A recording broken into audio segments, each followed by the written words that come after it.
Welcome back to the Ada County Sheriff Podcast. I'm Sheriff Matt Clifford, and with me again today is my producer and constituent, Matt Todd. Thank you for being here. Thank you for having me, sir.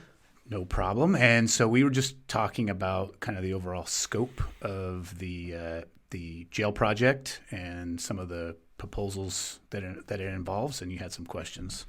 Yeah, so specifically, before coming on today, I was doing some research on this, and there seems to be a distinction between rated capacity versus operational capacity. So essentially, what it sounded like and what I want to find out is if you have 100 beds in a jail, okay, just a nice round number, if you have 100 beds, you can't actually functionally store or house 100 inmates at a time. Am I getting that correct? That is correct. So. Okay.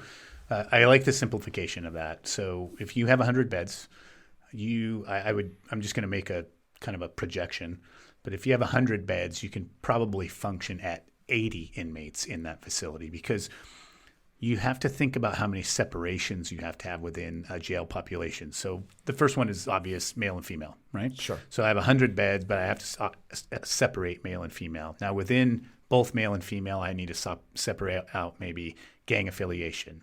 Maybe I probably have some of those people that are violent offenders that don't have the capacity to live in a population with other inmates.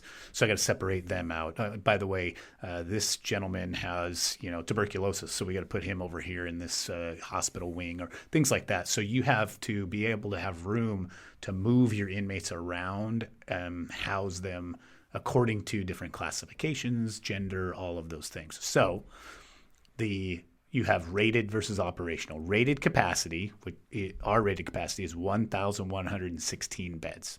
So you can stick 1,116 people in every bed in the Ada County Jail. But like I said, with the simplification, that's impossible. Our operational capacity that tells us you can function efficiently and safely with this number is 949. But our average daily population is about 1,005 people. So I think every day this year we have functioned over operational capacity of 949. Okay, that makes a lot of sense. So even with the gender breakdown, right, to get to your rated capacity, you would have to have a perfect distribution of male versus female inmates, like that matches, because you can't kind of mix them. You can't put 20 dudes in the female area, right? So you'd have to literally cap out at each, essentially the appropriate ratio perfectly, but that's impossible to do. Yeah, that'd be like winning the lottery to say, oh, well, these groups of people that can and can't live together fell perfectly in line, the perfect Tetris game. It's impossible. With human behavior, it's just impossible. So, yeah. Okay, so you're about 5% functioning, about 5% over your operational capacity. If you're 949 and you went to averaging around 1,005, is there anything that you can do to keep the extra 56 people out of the system? Like what are the programs involved in just saying all right, look, this person's here, but they don't have to be here or things of that nature? So that's a good question. So a lot of people don't know, and why would they, but don't know that over the last 15 years or so, we have implemented programs to do just that. We have a number of programs that identify people that are currently in the jail, whether they're serving time or pretrial, that we work with the courts and the prosecutors, judges, all of that, and say these people can be supervised in these Ada County Sheriff programs outside the jail. Mm-hmm. And then that lets us open up beds for that, high 80s percentage of felonies that can use the beds. So let's say before you go to trial, you come in on DUI, which is, pretty common. You come in on DUI, but we're not going to want to house you for 10 to 12 days until you can get to some kind of court appearance. So if you can't bond, you can be eligible for a pretrial release. So I'm oversimplifying this, but that's the way to explain it. So you can say, okay, well, depending on criminal history, all types of things, what you're going to do is you're going to come see us once a week in the office, or you're going to wear an ankle monitor that monitors if you've been drinking, or we're just going to track you GPSly, or maybe we're going to call you randomly. You come in and blow into a breathalyzer. All different kinds of options depending on where you fall in the matrix. So we that's also designed to help you get to court, right? So that guy that comes in on DUI that can't bond, he can still go to work, pay his taxes, pay his fines, pay his bills. So they're not sitting in the jail and taking up space where, an aggravated assault gentleman should probably sit. They're outside in these programs. The other one is alternative sentencing. So pretend, okay, you got petty theft. Judge sentences you to 10 days in jail. Okay, but the judge can say, well, 10 days in jail with options, because he knows that the Ada County Sheriff's Office has programs that are alternative to sitting in a jail bed. So they can say, you're going to go and do SILD, the Sheriff's Inmate Labor Detail. You're going to pick up trash on the side of the highway. And so you're going to do that 10 days of that. And then we can work with them and say, well, all right, do you work 5 days a week? Yes. So, okay, every weekend for the next 5 weeks, you're going to come in, and instead of hanging out watching football, you're going to pick up trash on the side of the road, and that's how you'll serve your time. We also have all kinds of other programs with, all kinds of different non-profits for community service. So there's two types of things. We also have a community transition center that, again, people don't know these things, and why would they? But a judge can, let's say you're sentenced to I'm going to sentence you to 80 days on something. Sure. And if the judge sees fit, they can say, hey, with these options, well, we can take them in the community transition center instead of them sitting in the jail cell, taking up space and losing their job. All right, come to the community transition center. You have to stay here every night. You have to be here every night, but you can go to work and then come back. So you can still pay your bills, pay your taxes, all those things. Oh, you don't have a job? We will help you find a job. We'll help you build a resume. We will help you get your GED if you need that. We have all the necessary needs for that. And by the way, if the judge sentences you to take classes from the Ada County Sheriff, you can take those here instead of in the jail. And so you can go to work, come back, take classes, stay at the facility, repeat. And so we can help kind of reprogram people, whether it's substance abuse or cognitive thinking. And that way they're not sitting behind the walls of the jail, taking up space, doing nothing, losing their jobs, maybe becoming part of the revolving door. And we can try and keep them from coming back. So that's kind of another area. We have the largest misdemeanor probation team in the state. And so if you get sentenced to probation, some people are on probation for years. So they'll have a probation officer that's trying to help them, keep them on the straight and narrow, make sure they're doing the right things so they don't come back to jail on new charges. We hold them accountable. So we do violate people on probation. Sometimes they do the wrong thing. They come back, then the judge will tell them, do they get back out on probation, or are they going to stay for a few days, those types of things.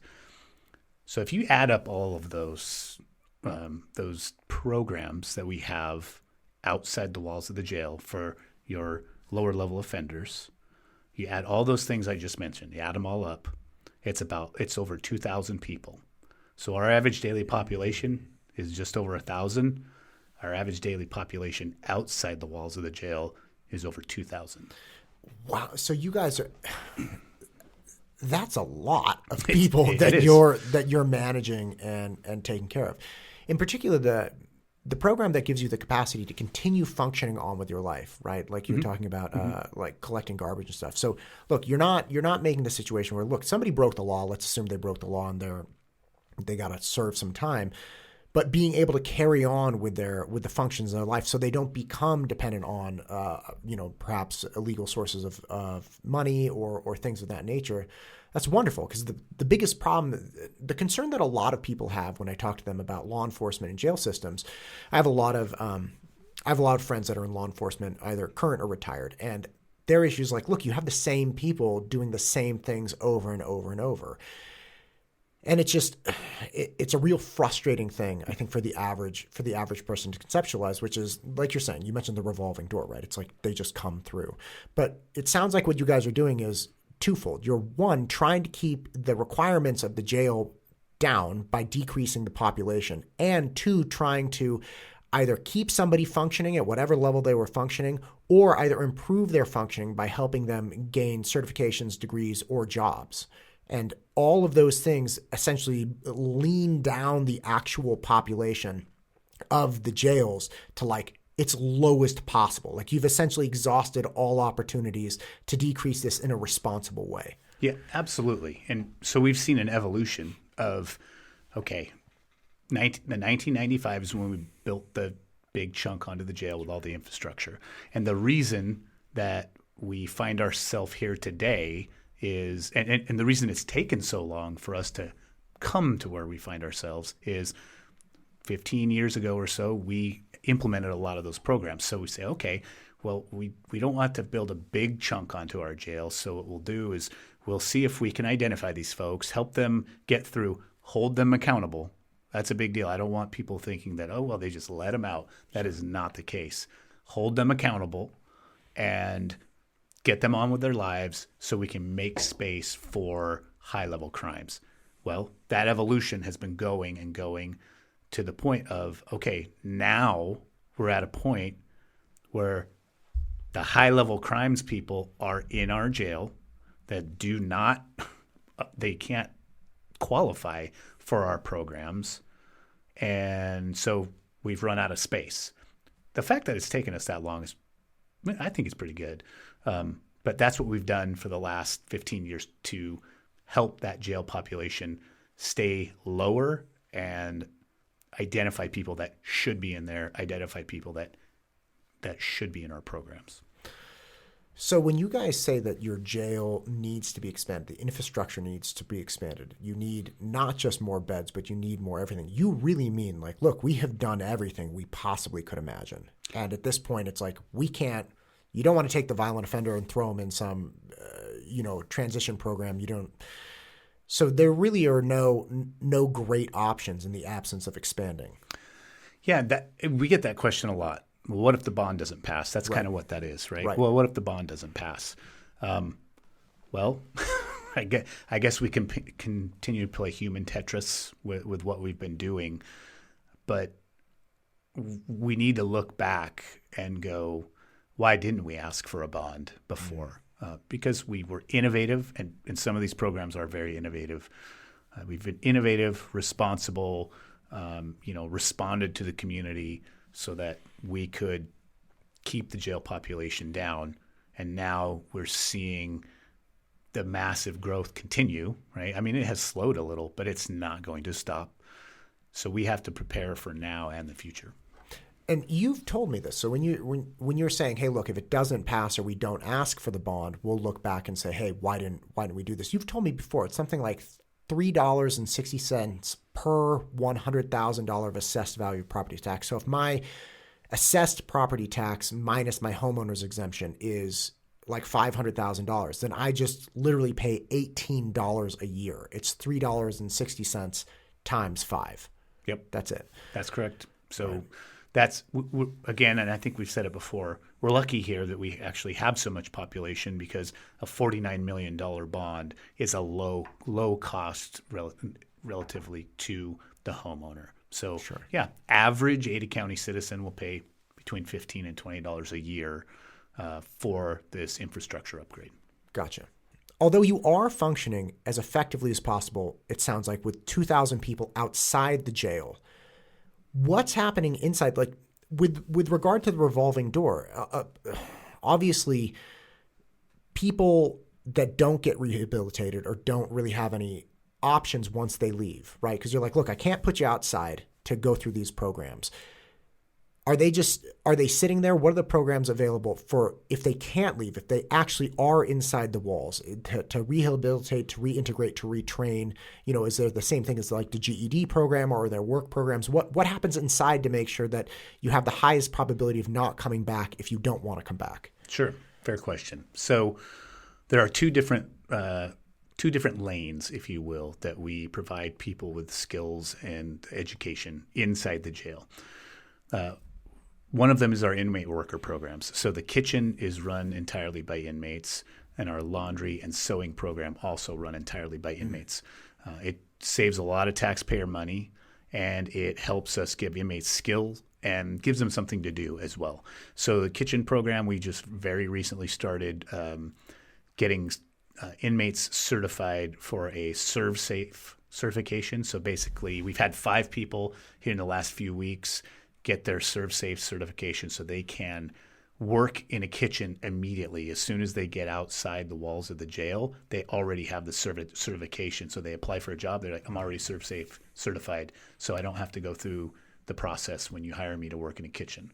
So that's one thing we're super proud of right now, which is not always easy because we're not a prison. People aren't there for years and years at a time, right? They're there. It's kind of a transient population. Wait, so how long do you push that program through? Like, how long does that take somebody to get this certified? It takes a number of weeks. So usually an inmate that's going to do that has a certain amount of days that they at least know they are going to be in the jail. So they'll go through that program. Oh, wow. So again, even though they know they're not going to be there for that long, they're like, hey, look, I need something. Right. Yeah. I need something. Can you guys help me? And you do. And so when they leave, they're like, I at least have a capacity to get a paying job. Correct. They're a little bit one up on the person that doesn't have that certification. Gotcha. So then the sewing program and the laundry program also are run by our female inmates, and especially the sewing program gives the females an opportunity to learn a skill. And they also make blankets and quilts for the Linus program, which is a nonprofit that donates quilts and blankets to kids in need. So that's pretty cool. And they also make all the uniforms and mend the uniforms, mattresses, and blankets. So we save tons of money doing that with that program inside the jail. So that's one avenue. A second avenue are the educational programs that we offer in the jail. A lot of people don't realize because they think they have a picture of what a jail is in their mind, but we have educators that work as Ada County Sheriff's Office staff inside the walls of our jail. So inmates can sign up for substance abuse programs and cognitive thinking programs and things like that. So they can, if they choose to, they can try and better themselves while they're there in our facility.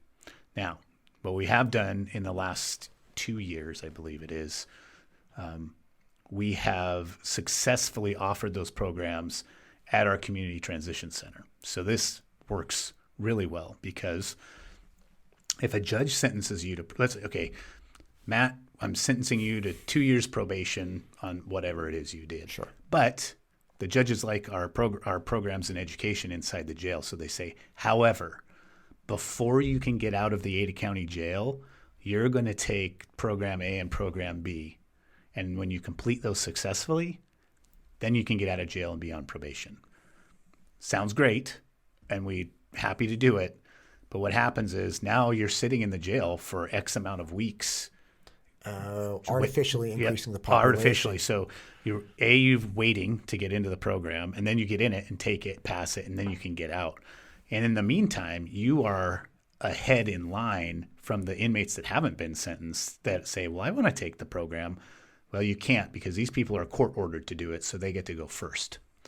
So we asked commissioners, hey, we need some more educators. We have a classroom in our community transition center. So give us a few more educators, and what we'll do is we'll teach those classes outside the jail. Mm-hmm. So the judge can give the option of, okay, I'm putting you on 2 years probation, but what you're going to do is you're going to stay in the community transition center outside the jail, go to work and pay your bills and take the classes from the sheriff. And when you pass those classes, you can get out of the transition center and go home. That's great. Yeah, the commissioners were pretty gracious. They understand the need and the what that really means for trying to keep people from coming back and trying to keep beds open in the jail. Yeah. Just again, how the nature. I remember having this debate with it was actually in high school with one of my government teachers about the nature of the jail system and the prison system, which is, look, is it rehabilitation or is it deterrent or is it control? Like, what are you actually doing? Like, do you have any hope of rehabilitating people? And some people argue no. Like, you really have no hope of actually helping. But I mean, listening to you, that's just not the case. You do have an opportunity to help. I would say 100%. I would say it is very false that there is no hope for rehabilitation. There are people where there's probably not much hope. Sure. There really are. But depending on your background, your age sometimes, or, there's a lot. people are complex, period. But we offer programs where people are successful and never come back. We really do. And we're not the only ones. I think you look into some of the drug court programs, all of those things. There is a good contingent of the population that ends up in our jails and our prisons that look at their lives and go, this is not where I want to live. And how do I change that? And they will seek out those opportunities. Sometimes they're court ordered. Sometimes they seek them out. So I would argue that it is false to say you can't fix these people. You can't help them help themselves. That's wrong. There is a contingent of people that there's no help in this person, but you can give it a shot, and you also have to look and say some of these people really want our help. Right. That's heavy. That's a lot. That was a lot. Yeah. That's a lot. It's beautiful to know that stuff, though. Yeah. Because, I mean, you talk about, you hear, again, when you hear jail bonds or when you hear any kind of funding of law enforcement, it just seems like this dark portion of the world and our society that we know exists, and we just don't really want to deal with it or think about it. But at the very least, knowing it's like, okay, look, you're going to pay a little bit more in your taxes, about $20 a year, but it's not just dealing with people that are going to be there again next week. Mm-hmm. Like, it's great to understand that it's like, no, you're actually trying to help. Like, and you think about it in this manner, right? Because there's a good portion of the population that says, I don't really care. If they committed a crime, they go to prison, they go to jail. You're right. I believe in justice 100%. I want people to not be victimized. I want to help victims, and I want suspects to have justice. Right. But overall picture, this is also about public safety. So I also want people to not commit crimes. That's public safety. If people aren't committing crimes, that's public safety. I want them to be held accountable, but I want them to pay their bills. I don't need them to lose their house, which turns them back into victimizing people. So if we can figure our way around that, making sure we are holding people accountable, because I certainly don't want to turn into some other cities that we see in this part of the nation where people are not held accountable, right? Because I'm not going to go to a guy and say, you know what, you should take you're going to take the substance abuse program and then you're good to go. That might not be the case. But if someone wants to take it and wants to get better, we should try and get them the opportunity. But that doesn't mean, that doesn't mean we turn people out on the street just because we're like, well, I'm sure they'll be fine. No, people need to be held accountable, but that doesn't mean we feed them bread and water and put them on the floor. Well, it sounds like you're keeping the populations down as much as you possibly can. Yeah, I think we're trying as hard as we can with all of the things that we've done through all of the years. We're working really hard. I'll say that we're working really hard to identify those people that can be outside and be supervised, hold them accountable, and identify the people that should be kept in our jail until someone tells us that they should be let out for the public's safety. And I'd encourage anybody to reach out to us, ask us questions. I'm telling you right now, I have the answer. I love for people to ask me the I gotcha question. I beg for them to ask me that about this issue because we've done such a good job over the years. I have your answer. And so, reach out, go to our website, the aidedjailproject.org, take the survey. If you want us to get back to you there, you can leave your information. You can always, call into the sheriff's office, ask a question, email us, whatever. We'll give you the info you need. Gotcha. So that's aidedjailproject.org? Correct. aidedjailproject.org. It has lots of FAQs, lots of information, and ways for you to contact us if you have other questions. Gotcha.